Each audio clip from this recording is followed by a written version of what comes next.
பொற்கொல்லர்கள், சலவை தொழிலாளிகள், கொத்தனார்களுக்கு 15,000 கோடி ரூபாய் சிறப்பு திட்டம்.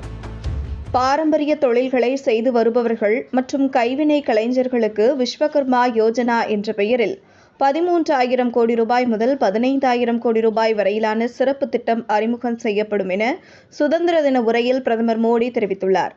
டெல்லி செங்கோட்டையில் உரை நிகழ்த்திய மோடி பேசியதாவது, விஸ்வகர்மா திட்டத்தில் பொற்கொல்லர்கள், கருமான், சலவை தொழிலாளிகள், முடித்திருத்துவோர், கொத்தனார் ஆகிய பிற்படுத்தப்பட்ட சமுதாயத்தினர் பயனடைவார்கள் என குறிப்பிட்டுள்ளார்.